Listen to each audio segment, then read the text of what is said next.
যে ওই লোক আমাকে সব সময় যখনই কথা উঠতো তখনই আমাকে গালি দিত।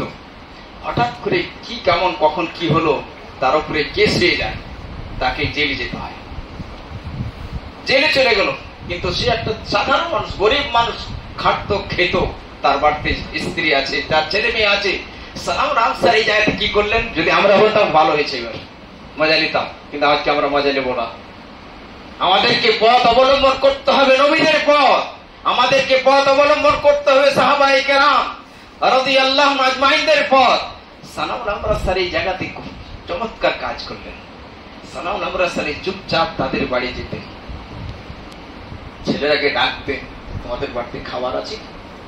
তোমার ছেলেরা করতো কাজ, আমাদের খাবার নাই। আমার আব্বা তো কাজ করতেন, খেতাম, আমার আব্বা আজকে জেলে আছে।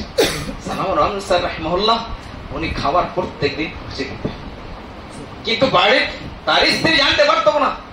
ছেলেরা বের হতো, খাবার যা কিছু চল যা কিছু উনি পারতেন দিয়ে চলে যেতেন, প্রত্যেক দিন দিয়ে চলে যেতেন।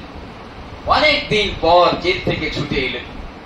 জেল থেকে ছুটে আসার পরে পূর্ণ সব কিস্সা বর্ণনা করা হয়, কেমন থাকলে কেমন হবে। উনি বলছে আমি তো বাড়িতে তোমাদের কিছু রেখে যাইনি, আমি তো ধনী ব্যক্তি ছিলাম, আমাদের বাড়িতে খাবারই ছিল না, কিভাবে তোমাদের জীবন কাটলো, কে তোমাদেরকে খাবার দিল? তার স্ত্রী বলল যে প্রত্যেক দিন একটা লোক আসে, উনি আওয়াজ দেন, ছেলেরা বের হয়, ওনার হাতে উনি খাওয়া দাওয়া করছে। ভাবলেন কি একটা শখ, লোভী হয় না মানুষ, এই লোকটার সাথে আমি সাক্ষাৎ করবো, এত দরদি মানুষ, এত ভালোবাসা মানুষ, এত আমাদেরকে ভালোবাসেন, তাহলে এক দায়ীকে দরদি হতে হবে, যে মানুষ তাকে ইসলামের দিকে আহ্বান করতে চাইছে, সঠিক পথের দিকে আহ্বান করতে চাইছে, তার মধ্যে দরদ হতে হবে, দরদ হতে হবে। উনি বলছেন ঠিক আছে আজকে তো আসবেন? হ্যাঁ আজকেও আসবেন। কেন উনি জানেন না যে আপনি চলে এসেছেন, আজকেও আসবেন। ঠিক আছে আমি চুপচাপ ঘরে বসে থাকবো, যেমনই উনি ডাক দেবেন সন্তান বের হবে আমিও বেরিয়ে যাবো। ডাক দিয়েছেন, যেমন প্রত্যেকদিন ডাক দেন, সন্তান বেরিয়ে গেছে, খাবার হাতে দিয়ে দিয়েছে, আর সাথে সাথে উনিও বেরিয়ে চলে গেছেন। কে ছিলেন উনি? মাজারি, বিদআতি, আহলে হাদিসের বড় শত্রু, সবসময় গালি দিতেন। বাইরে যেমনই সামনে বের হচ্ছেন, চোখে চোখ পড়ছে, সালাউল আমরাসি যাকে আমি সর্বক্ষণ সর্বদা গালি দিতাম, উনি এসেছে আমার বাড়ি, উনি আমার বাড়ি সমস্ত খাবার দাবার উনি পৌঁছেছেন। সিনাতে ধরে নিচ্ছে, চাপে ধরে নিচ্ছে তাকে শরীরের মাঝে, আর বলছে সালাউল আমরাসি আপনার তারিকা অবলম্বন করলাম। এটা হচ্ছে দাওয়াত, এটা হচ্ছে দাওয়াত। এইভাবে দাওয়াতের কাজ করতে হবে।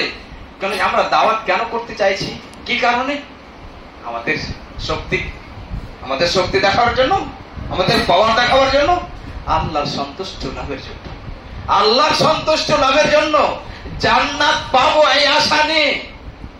যারা হক পথে থাকে তাদের সংখ্যা অল্প থাকে। বদরের যুদ্ধে মুসলমানদের সংখ্যা মাত্র 313, কাফেরদের সংখ্যা 1000 চেয়ে বেশি।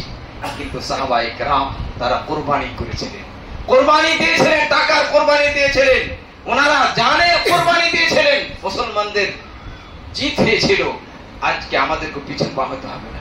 আমি এই মসজিদ দেখছি আর ভাবছি যে মসজিদে নববী যখন প্রথম হয় তখন মসজিদে নববী মার্বেলের ছিল না, পাকার ছিল না, ছাদ ছিল না, কিসের ছিল?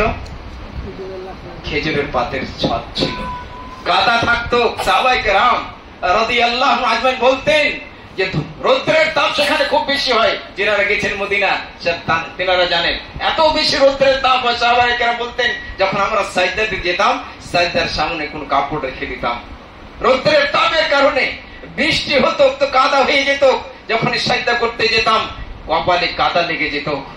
কিন্তু ওই সাহাবাদের ট্রেনিং কে দিয়েছিলেন? নবী আকরাম সাল্লাল্লাহু আলাইহি সাল্লাম। নবী সাল্লাল্লাহু আলাইহি সাল্লাম তাদেরকে শিক্ষা দিয়েছিলেন। ওই ছোট্ট মসজিদে, ওই ছোট্ট সাধারণ মসজিদে ওই টিম তৈরি হয়েছিলেন। ওই টিমের কারণে আজকে আমরা তাওহীদ পেয়েছি, ওই টিমের কারণে আজকে আমরা কোরআন পেয়েছি, ওই টিমের রক্তের বিনিময়ে আজকে আমরা নবী সাল্লাল্লাহু আলাইহি সাল্লামের সুন্নতের ভালোবাসা পেয়েছি।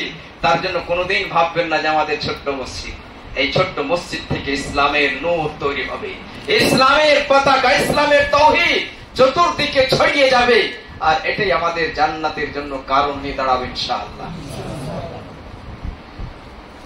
নবী আকরাম সাল্লাল্লাহু আলাইহি ওয়াসাল্লাম মুআয বিন জাবালকে বলছেন, মুআয বিন জাবাল তাওহীদের বড় পণ্ডিত ছিলেন, হালাল ও হারামের ব্যাপারে খুবই জ্ঞানী ছিলেন মানুষ। সেই মুআয বিন জাবাল রাদিয়াল্লাহু তাআলা কে মহব্বতের ভালোবাসা দিয়ে তার জন্য